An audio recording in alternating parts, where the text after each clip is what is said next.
All right. Hello, everyone. How are you all doing today? I myself am doing rather well. Ready for a pretty exciting weekend as the fast-tracked holiday Juneteenth and Trump's rally are both happening respectively. So Friday, Saturday, respectively.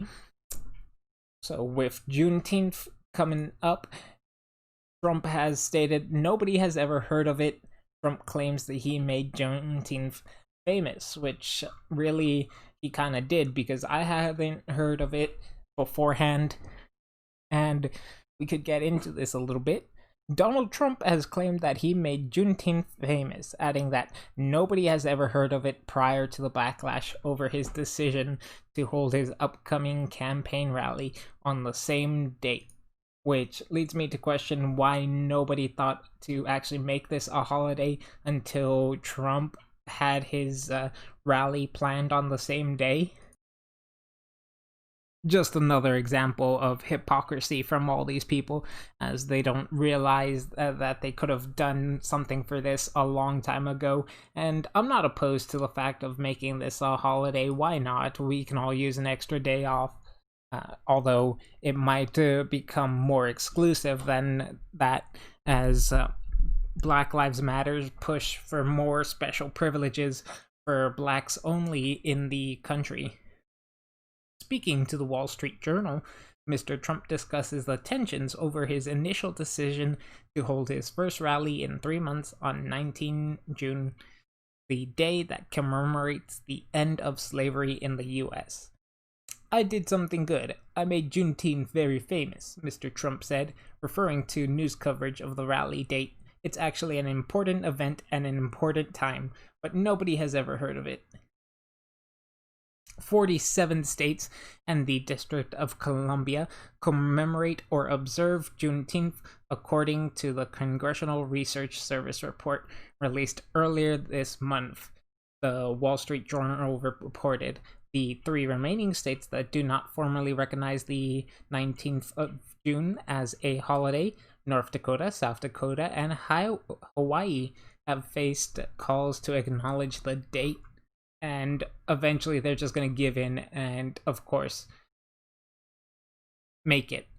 The holiday, also called Emancipation Day, which is a much better title, honestly, than Juneteenth.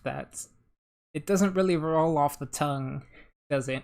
And Freedom Day marks the date in 1865 that news finally reached African Americans in Texas that U.S. President Abraham Lincoln had issued the Emancipation Proclamation, freeing slaves living in Confederate states 2 years earlier. The president's decision to hold the rally on the same day as Juneteenth in Tulsa, Oklahoma, sparked an outcry from both officials and residents. African American leaders told the president it was insensitive to coincide the date of the rally on the day, especially amidst continued national civil unrest in the aftermath of killing George Floyd. Honestly, I think he should have just stuck to the date and really combat these people on those things, especially when we find out that they have now imposed a curfew ahead of the Trump rally to prevent violent protests. So he has moved it a day over till tomorrow, Saturday, June 20th.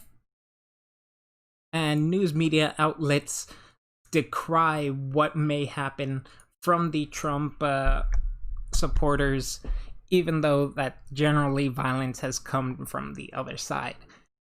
But there is a recent story where people who were defending a statue, which I do approve of, were attacking news journalists, which I disapprove of. You can protect the statue mostly peacefully if no one's really making a rush for it, so why attack people randomly? The city of Tulsa announced a last-minute curfew that began Thursday night and will continue Friday and Saturday, restricting people from a large area surrounding the arena where President Trump will hold his first campaign rally in months.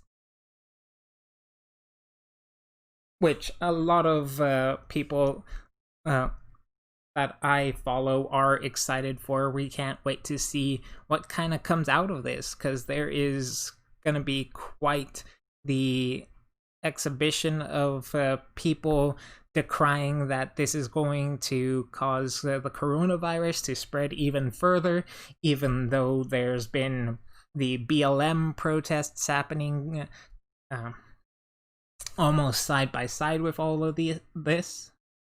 An executive order signed by Mayor G.T. Binham, Republican, says the curfew, which begins at 10 p.m. and lifts at 6 a.m., all 3 nights, is intended to quell potential overnight violence as thousands intend to pour into the city to protest the president's visit, which honestly is just going to stoke the flames of passion within Trump supporters. You know, the more pushback they get, the more they are emboldened. So really, if they wanted to protest Trump's rally, they should just stay home, let us have this, and then carry on with their days. It's unclear whether the Trump supporters who have camped out for days to secure a prime spot to see the president on Saturday will be cleared out as well, but some videos posted on social media appeared to show people leaving the area carrying tents and lawn chairs, which is a very nice thing to hear that is happening. We don't really want to cause that much trouble. Just have an exciting day full of high energy and togetherness. So causing trouble beforehand is definitely not what we want to see, and if they're not forced out, might as well just kind of calmly get on the edge of this event. Binham declared a civil emergency after law enforcement informed the mayor that individuals from organized groups who have been involved in destructive and violent behavior in other states are planning to travel to the city of Tulsa for purposes of causing unrest in and around the rally, the order reads, which is very true. Antifa has gotten very good at stoking the flames, and with all these controversial police takedowns going around, and even word spreading about police leaving their posts in Atlanta or walking out of the job, they kind of feel emboldened themselves that they have power and are trying to use it to even get Trump to back down from them. But I hope that he really puts his best foot forward, because he has kind of been, let's say, unresponsive. You know, he tweets all day on his Twitter, but we've barely seen much action coming out except for his executive order on police reform, which no one really covered, but it was all over Twitter, so you do have some exposure to that. People who refuse to leave the area risk arrest, the Tulsa Police Department warned on Twitter. This is an unprecedented event for the city of Tulsa and has hundreds of moving parts. We are asking for everyone's help in making this a safe event for all citizens, the department tweeted. Not to be the cynic, but I doubt that this is going to go off without any form of violence getting out. You know, people have still been dealing with the virus for 3 months. They are now dealing with the riots, and now Trump, who has caused all this hate, at least that's what they say, is coming out and doing his rally. Trump tweeted what sounded like an ominous warning to people planning to protest his visit. Any protesters, anarchists, agitators, looters, or lowlifes who are going to Oklahoma, please understand, you will not be treated like you have been in New York, Seattle, or Minneapolis. It will be a much different scene, the president wrote. Which I honestly gotta say is very, very different, very true, because these areas are kind of breeding grounds for these liberal ideas, and we'll see just exactly how Tulsa deals with it. Trump has been critical of how Democratic mayors have handled protests in their city. Tulsa's mayor is a Republican.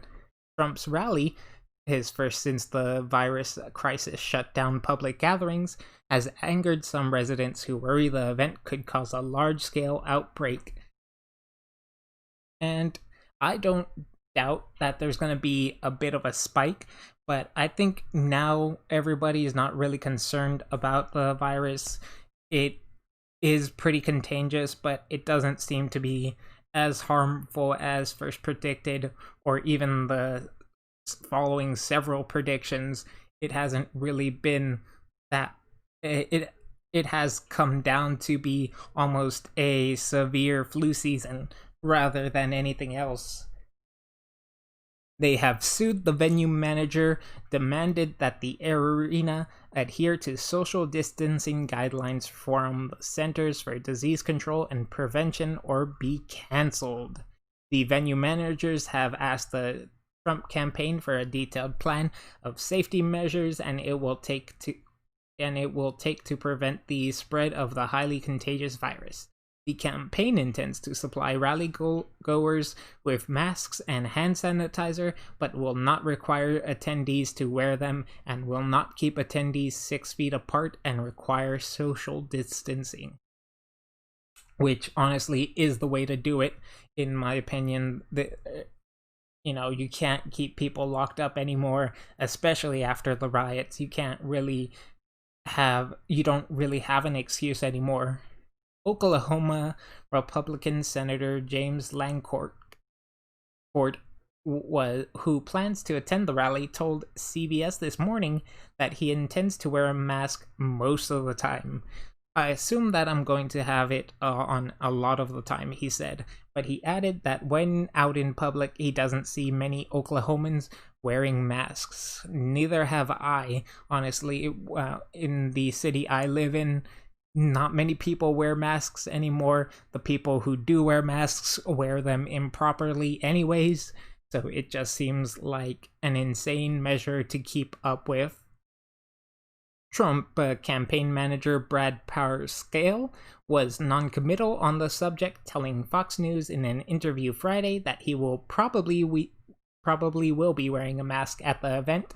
The rally venue, the BOK Center in downtown Tulsa, holds 19,000 people. The Trump campaign says it has received 1 million requests for tickets. So it's going to be a big event. There's no doubt about that. And I can't wait to see how it turns out. It's still early in the day for Friday, so we might see some of the early warning signs today. It has been mostly peaceful from what I know, so let's hope it continues that way.